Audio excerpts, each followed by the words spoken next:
Hello दोस्तों, कैसे हैं आप सब। हम ज्योग्राफी का चैप्टर 3 भारत भूगोल और अर्थव्यवस्था कक्षा 12वीं की पाठ्यपुस्तक कर रहे थे। इस चैप्टर को हमने 3 वीडियो में कवर करना है, जिसकी 2 वीडियो में डाल चुका हूँ और ये जो है ना, ये 3rd वीडियो है। ठीक है, इसमें ये चैप्टर पूरा हो जाएगा। ये छोटी सी वीडियो बनेगी और चैप्टर पूरा कर देंगे आज हम। ठीक है, तो चैप्टर का नाम मानव विकास था और मानव विकास में क्या कुछ कर लिया था हमने मानव विकास के बारे में पढ़ लिया था। ठीक है, और भारत में मानव विकास भी हमने देखा था और इसके कुछ सूचक जैसे आर्थिक उपलब्धियों के सूचक हमने देख लिए थे। ठीक है, और इसके स्वस्थ जीवन के सूचक हम देख चुके थे। कुछ पर्यावरणीय सूचक भी हम देख चुके थे। सामाजिक सशक्तिकरण के सूचक भी हम देख चुके थे। मतलब ये चैप्टर हमने काफ़ी हद तक कर लिया है पूरा। अब हम भारत में मानव विकास सूचकांक देखेंगे। ठीक है,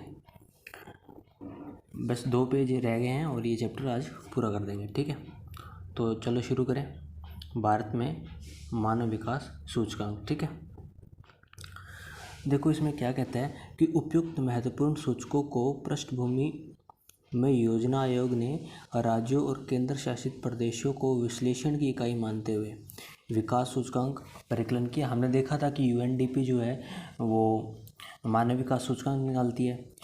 उसी की तर्ज पर भारत का जो योजना आयोग था, जो नीति आयोग के स्थान पर पहले चलता था, वो राज्यों को विश्लेषण की इकाई मानते हुए भारत के लिए जो मानव विकास सूचकांक निर्धारित करता है। ठीक है, और उसी की बात अब ये करेगा कि उस सूचकांक में क्या है, कैसे रैंक हमें मिली है, राज्यों को किस सूचकों के आधार पर देते हैं, ये सब हम बातें करेंगे। ठीक है, देखो भारत को मध्य मानव विकास दर्शाने वाले देश के रूप में रखा गया है। 188 देशों में 131वां स्थान है भारत का, जो हम पिछली वीडियो में जिक्र कर चुके हैं इसका। भारत के विभिन्न राज्यों में 0.790 संयुक्त सूचकांक मूल्य के साथ केरल कोटि क्रम में सर्वोच्च है। जो केरल है ना, जो योजना आयोग जो मानव विकास सूचकांक निकालता है राज्यों को विश्लेषण की इकाई मानते हुए, भारत में केरल का स्थान सबसे ज़्यादा है 0.790 अंकों के साथ। ठीक है, तो याद रखना केरल में लिटरेसी रेट भी ज़्यादा है, वहाँ लिंगानुपात भी ज़्यादा मिला था, यानी पुरुषों और महिलाओं की संख्या लगभग बराबर थी। इवन अब तो हाल ही की बात की जाए तो महिलाओं की संख्या ज़्यादा ही है पुरुषों से।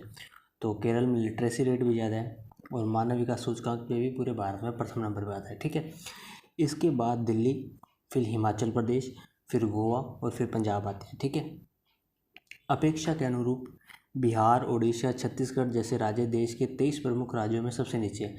बिहार, उड़ीसा और छत्तीसगढ़, जहाँ पर लिटरेसी रेट बहुत कम है।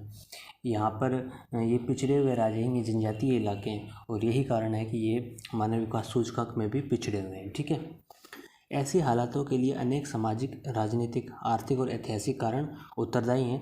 केरल मानव विकास सूचकांक का उच्चतम मूल्य इसके द्वारा 100% के आसपास साक्षरता दर को प्राप्त करने के लिए किए गए प्रभावी कार्यशीलता के कारण है। जैसा कि मैंने कहा कि वहाँ पर जो साक्षरता है ना, वो 100% यानी 100 के आसपास 99 पॉइंट समथिंग है, मतलब इसी के आसपास है और इसी कारण ये मानव विकास सूचकांक में सबसे ऊंचा स्थान प्राप्त कर रहा है पूरे देश में। ठीक है, एक अलग दृश्य में बिहार, मध्य प्रदेश, ओडिशा, असम, उत्तर प्रदेश जैसे निम्न साक्षरता वाले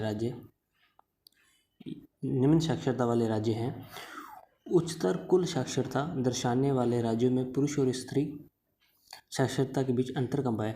ये कहने का मतलब इसका ये है कि जहाँ पर उच्चतर साक्षरता है ना, वहाँ पर पुरुषों और स्त्रियों में भी साक्षरता में जो अंतर है ना, वो कम पाया गया है। ठीक है, मान जैसे केरल ले लो या फिर मिजोरम ले लो, ये उच्च साक्षरता वाले राज्य हैं, तो इसमें यही संभावना है कि पुरुषों और स्त्रियों के में जो साक्षरता है ना, उनमें अंतर भी कम है, क्योंकि लोग पढ़े लिखे हैं, लोग दोनों को स्कूल भेजते हैं। ठीक है, यही इसमें मेनली बात कहने की कोशिश की गई है। शैक्षिक उपलब्धियों के अतिरिक्त आर्थिक विकास भी मानव विकास सूचकांक के पर सार्थक प्रभाव डालता है। देखो, किसी प्रदेश का अगर अच्छा आर्थिक विकास हुआ है, वो थोड़ा बहुत डेवलप्ड है, तो वहाँ के लोगों को पढ़ने लिखने की सुविधाएं मिलेंगी, वहाँ के लोगों को रोज़गार मिलेगा, तो वो अपने बच्चों को स्कूल भेजेंगे। ठीक है, लड़के लड़कियों में भेदभाव कम होगा, तो एक क्षेत्र का आर्थिक विकास है ना, वो भी मानव विकास सूचकांक में महत्वपूर्ण भूमिका अदा करता है। ठीक है, आर्थिक दृष्टि से विकसित महाराष्ट्र, तमिलनाडु, पंजाब एवं हरियाणा जैसे राज्यों में मानव विकास सूचकांक का मूल्य जो है वो असम, बिहार, मध्य प्रदेश इत्यादि राज्यों की तुलना में ऊंचा है, क्योंकि ये क्षेत्र आर्थिक रूप से थोड़ा प्रगति किए हुए हैं। ठीक है। अब देखो, उपनिवेश काल में विकसित प्रादेशिक विकृतियाँ और सामाजिक विषमताएं अब भी भारत की अर्थव्यवस्था, राजतंत्र, समाज में महत्वपूर्ण भूमिका निभा रही हैं। देखो, ये उपनिवेश काल की बात कर रहे हैं।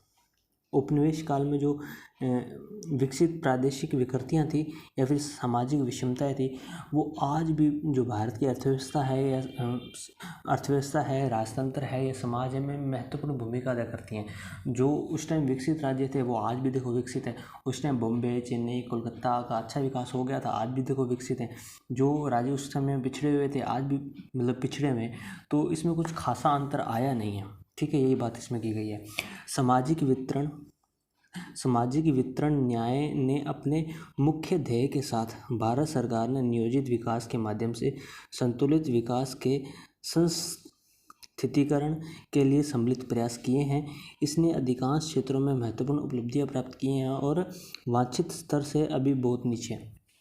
देखो, भारत ने इस क्षेत्र में काफ़ी कुछ प्रगति की है, उपलब्धियां हासिल की हैं, लेकिन अभी भी हम वांछित स्तर तक नहीं पहुंच पाए हैं जिसकी हमें आवश्यकता है। ठीक है।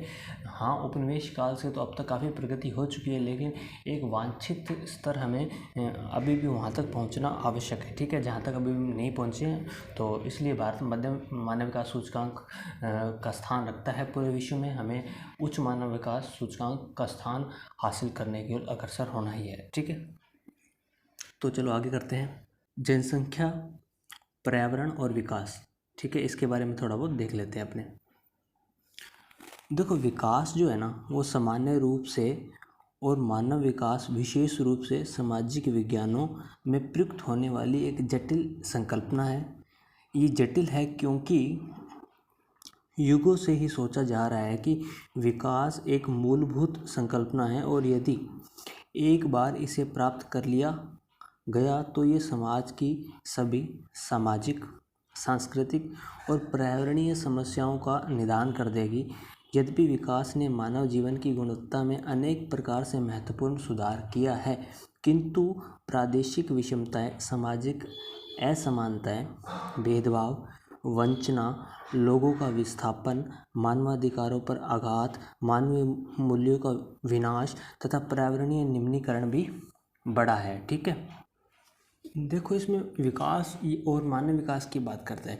ये कह रहा है कि ये दोनों है ना एक जटिल संकल्पना है और कुछ युगों से ऐसा विचार किया जाता है कि जो विकास है ना वो उसकी मूलभूत संकल्पना ये है कि एक बार अगर विकास हासिल हो गया ना तो सभी समस्याओं का निदान मिनटों में हो जाएगा।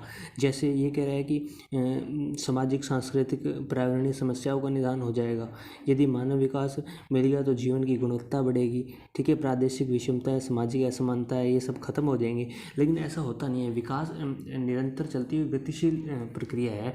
विकास धीरे धीरे संभव है। मानव विकास, अब वही बात आ गई ना, मानव विकास सिर्फ बिल्डिंगें खड़ी कर देना, सड़कें बना देना, कंप्यूटरीकरण कर देना, ये सिर्फ मानव विकास नहीं होता। मानव विकास असल में तभी पॉसिबल हो पाएगा जब जो समाज का प्रत्येक व्यक्ति उस विकास का लाभ उठा सके।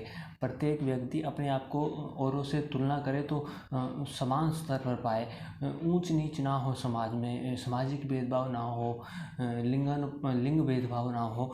तो वास्तविक विकास तो तभी होगा जब वो समाज के हर एक तबके तक पहुँचे। ठीक है, यही बात की गई है। अब देखो, ये आगे कह रहा है कि यद्यपि विकास ने मानव जीवन की गुणवत्ता में अनेक प्रकार से महत्वपूर्ण सुधार तो किया है, किंतु प्रादेशिक विषमताएं, सामाजिक असमानताएं, भेदभाव, वंचना, लोगों का विस्थापन, मानवाधिकारों पर आघात और मानवीय मूल्यों का विकास तथा पर्यावरणीय निम्नीकरण भी कुछ मायनों में ये बढ़ा है। देखो, विकास के कुछ लाभ तो हैं। विकास कहीं ना कहीं लाभ तो करता है, लेकिन इसका हमें मूल्य भी बहुत ज़्यादा चुकाना पड़ता है। अगर किसी प्रदेश का विकास करना है तो वहाँ पर पर्यावरणीय हमें कुछ नुकसान उठाना पड़ता है, हमें सामाजिक नुकसान उठाना पड़ता है, हमें आर्थिक संसाधनों का वहन करना पड़ता है। तो किसी चीज़ को हासिल करने के लिए कुछ ना कुछ हमें शुल्क भी अदा करना पड़ता ही है। ठीक है।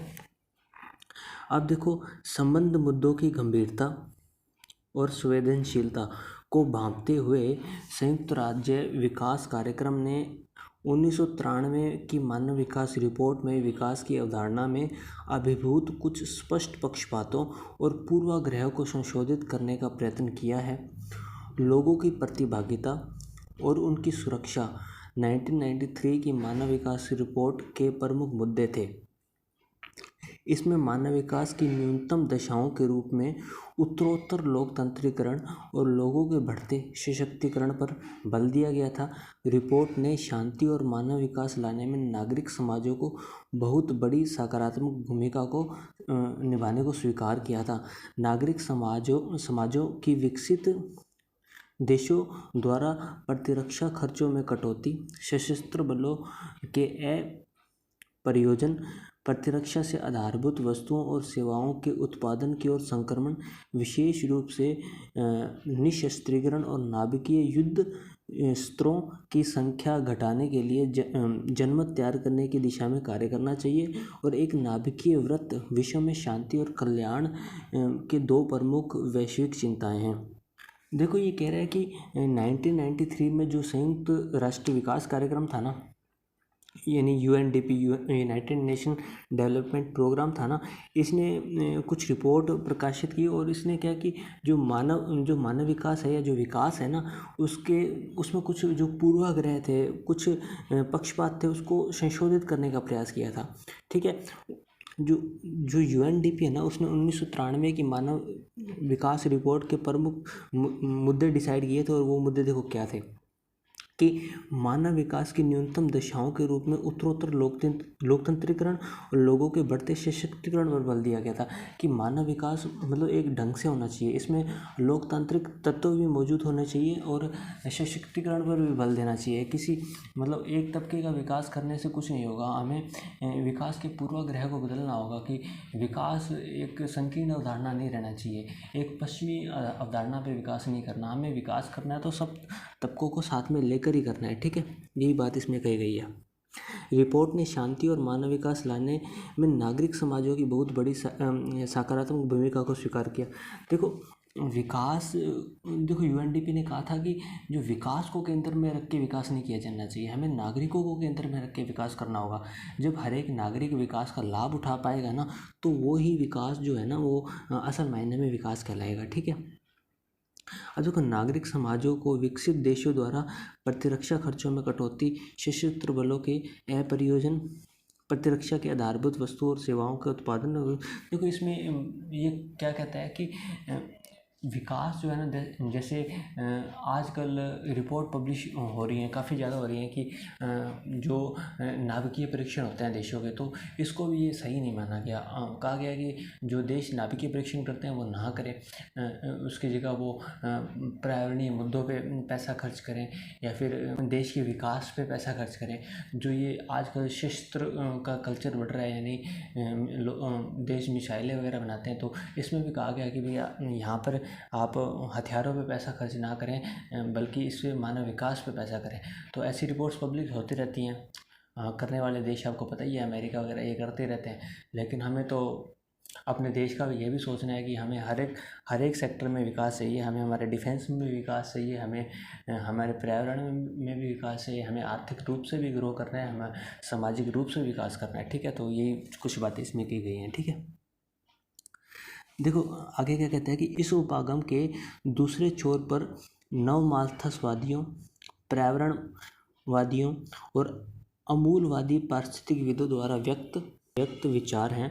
उनका विश्वास है कि एक प्रसन्नचित्त और शांत सामाजिक जीवन के लिए जनसंख्या और संसाधनों के बीच उचित संतुलन आवश्यक दशा है।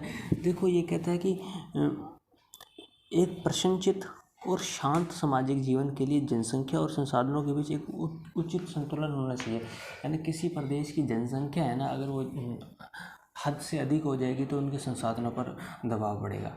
तो संसाधनों और जनसंख्या का एक उचित अनुपात ही उस प्रदेश के विकास के लिए एक निर्णायक भूमिका अदा करता है। ठीक है, इन विचारों के अनुसार जनसंख्या और संसाधनों के बीच का अंतर 18वीं शताब्दी में बढ़ चुका है और विगत 300 वर्षों में विश्व के संसाधनों में बहुत थोड़ी ही वृद्धि हुई है, जबकि मानव जनसंख्या में विपुल वृद्धि हुई है। यानी जनसंख्या जिस रेट से बढ़ रही है ना, उस रेट से हमारे संसाधन नहीं बढ़ रहे हैं। हमारे संसाधनों पर दिन ब दिन दबाव जो है ना वो बढ़ता ही जा रहा है।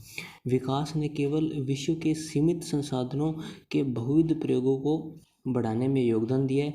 मतलब विकास किस नाम पे कर रहे हैं? विकास सर हम इस तरीके से कर रहे हैं कि संसाधनों का हम किस प्रकार से उपयोग करें, किस प्रकार से अधिक दोहन किया जाए, और ऐसे विकास की अवधारणा कभी भी कामयाब नहीं होती, ठीक है। जबकि इन संसाधनों की मांग में अतिशय वृद्धि हुई है और इस प्रकार विकास के किसी भी क्रियाकलाप के समक्ष परम कार्य जनसंख्या और संसाधनों के बीच क्षमता बनाए रखना है। यानी जनसंख्या और संसाधनों का उचित अनुपात बनाए रखना है। जनसंख्या हद से ज़्यादा बढ़ेगी तो संसाधनों पे दबाव आएगा ही आएगा, ठीक है। देखो इसमें कहता है कि सर रॉबर्ट माल्थस मानव जनसंख्या की तुलना में संसाधनों के अभाव के विषय में चिंता व्यक्त करने वाले पहले विद्वान थे। कौन थे? सर रॉबर्ट माल्थस, ठीक है। इसका ये आप नाम याद कर लीजिएगा, कहीं ना कहीं कोट करने में काम आ जाएगा। प्रत्यक्ष रूप से ये विचार तर्कसंगत और विश्वासप्रद लगता है, परंतु यदि विवेचनात्मक ढंग से देखा जाए तो इसमें कुछ अंतर्निहित दोष हैं। जैसे कि संसाधन एक तटस्थ वर्ग नहीं है। संसाधनों की उपलब्धता का होना इतना महत्वपूर्ण नहीं है जितना कि उनका सामाजिक वितरण। संसाधन हर जगह असमान रूप से वितरित है। देखो एक तो संसाधन हमारे पास है कम, अब दूसरा कम है तो वो वितरित भी उचित तरीके से नहीं है। यानी कुछ प्रदेश तो हमारे ऐसे हैं जो संसाधन से समृद्ध है, कुछ प्रदेश में संसाधन पाए नहीं जाते। तो यहाँ पर जो है ना ये तो प्राकृतिक कारण है ना कि यहाँ पर संसाधन ज़्यादा है, यहाँ पर संसाधन कम है। तो एक ये प्राकृतिक अंतर पाया जाता है। इस प्राकृतिक अंतर के कारण प्रादेशिक अंतर और जो नवीन अंतर पैदा हो जाते हैं कि एक प्रदेश अधिक विकसित हो जाता है, दूसरा प्रदेश पीछे रह जाता है। तो ये अंतर दिन ब दिन बढ़ता ही जाता है, ठीक है। इसको भी हमें सुधारने की ज़रूरत है, ठीक है। बाकी तो ये प्रकृति ही डिसाइड करती है। तो हमें संसाधनों का उचित प्रयोग ही करना होगा, यानी वेस्ट नहीं करना होगा कुछ भी। देखो समृद्ध देशों और लोगों की संसाधनों के विशाल भंडारों तक पहुंच है, जबकि निर्धन की संसाधन सिकुड़ते ही जा रहे हैं। जो समृद्ध देश हैं जैसे अमेरिका वगैरह हो गया, वहाँ पर तो पहले से संसाधनों की प्रचुरता है। और इवन उन्होंने तो अपने उपनिवेश भी बना लिए थे। जो गरीब देश थे वहाँ का भी बहुत ज़्यादा शोषण करते थे। तो संसाधनों का वितरण भी उचित तरीके से नहीं है, यही बात की गई है इसमें। इसके अतिरिक्त शक्तिशाली लोगों द्वारा अधिक से अधिक संसाधनों पर नियंत्रण करने के लिए किए गए अनंत प्रयत्नों और उनकी अपनी असाधारण विशेषता को प्रदर्शित करने के लिए प्रयोग करना ही जनसंख्या, संसाधनों और विकास के बीच संघर्ष और अंतर्विधियों का प्रमुख कारण है। जो वही बात कह गया कि जो अमीर लोग हैं वो संसाधनों पर नियंत्रण रखते हैं, अपना जोर जमाते हैं। जो गरीब तबके के लोग हैं वो वंचित रह जाते हैं, और जिसके कारण जो अंतर है ना वो बढ़ता ही जाता है, ठीक है। देखो भारतीय संस्कृति और सभ्यता लंबे समय से ही जनसंख्या, संसाधनों और विकास के प्रति संवेदनशील रही है। ये कहना गलत नहीं होगा कि प्राचीन ग्रंथ मूलतः प्राकृतिक के तत्वों के बीच संतुलन और समरसता के प्रति चिंतित थे। महात्मा गांधी ने अभिनव समय के ही दिनों के बीच संतुलन और समरसता के प्रबलन को प्रेषित किया है। देखो महात्मा गांधी तो इस बारे में बहुत ही ज़्यादा अवेयर थे। उन्होंने तो पहले ही कहा था कि मतलब एक उनका कोट भी था, मेरे को अच्छी तरीके से तो याद नहीं है लेकिन थोड़ा थोड़ा याद है। उन्होंने कहा था कि आवश्यकताओं की तो पूर्ति हो सकती है लेकिन लालच की कभी पूर्ति नहीं हो सकती। हम लालच कर लेंगे कि यहाँ काट के ये बना देंगे, यहाँ का संसाधन दोहन कर लेंगे, तो जो लालच है ना वो कभी भी पूरा नहीं हो सकता, लेकिन आवश्यकता पूरी हो सकती है। हमें अपनी आवश्यकता के अनुसार ही संसाधनों का प्रयोग करना चाहिए। लालच तो कभी पूरा होता ही नहीं है। तो महात्मा गांधी तो इस मामले में बहुत ज़्यादा अवेयर थे, ठीक है। गांधी जी हो रहे विकास, विशेष रूप से इसमें जिस प्रकार औद्योगिकरण द्वारा नैतिकता, आध्यात्मिकता, स्वावलंबन, अहिंसा, पारस्परिक सहयोग और पर्यावरण के ह्रास का संस्थितीकरण किया गया है के प्रति आशंकित थे। उनके विचार में व्यक्तिगत मितव्ययता, सामाजिक धन की न्यासदारिता, अहिंसा एक व्यक्ति और राष्ट्र के जीवन में उच्चतर लक्ष्य प्राप्त करने की कुंजी है। देखो वही बात की गई है कि जो महात्मा गांधी थे ना, महात्मा गांधी ने क्या कि विकास है तो विकास जिस प्रकार से हो रहा है उसमें कहीं ना कहीं नैतिकता भी होनी चाहिए, उसमें कहीं ना कहीं आध्यात्मिकता भी होनी चाहिए, क्योंकि अध्यात्म भी पर्यावरण के प्रति सचेत ही है। हमारे जो पुराने ग्रंथ हैं उनमें देखो पेड़ों की पूजा की बात की गई है, तो कहीं ना कहीं अध्यात्मवादी विकास होना चाहिए, नैतिकता होनी चाहिए विकास में, व्यक्तिगत मितव्ययता होनी चाहिए, सामाजिक धन की न्यासदारिता होनी चाहिए और अहिंसा का पालन होना चाहिए। किसी को हिंसा पहुंचा के विकास करने का कोई महत्व नहीं रह जाता। उनके विचार क्लब ऑफ रोम की रिपोर्ट लिटमस टू ग्रोथ 1972, फिर है शुमाकर की पुस्तक स्मॉल इज ब्यूटीफुल 1974, ब्रुटलैंड कमीशन की रिपोर्ट आवर कॉमन फ्यूचर, ये बहुत इंपॉर्टेंट है, 1987, और अंत में एजेंडा 21 भी इंपॉर्टेंट है की report the Rio Janeiro conference 1993 में भी प्रतिध्वनित हुए हैं। तो यहाँ पर भी उनके विचारों को जो है ना कोट किया गया है। ठीक है, तो देखो यहाँ पर अपना ये चैप्टर पूरा हो गया 3rd। तो अब नेक्स्ट चैप्टर नेक्स्ट वीडियो में करेंगे। ये छोटी सी वीडियो बन गई है, ये चैप्टर पूरा हो गया। कोई डाउट है तो आप पूछ लीजिएगा, किसी प्रकार की कोई समस्या है वो भी लिख दीजिएगा। धन्यवाद, टेक केयर।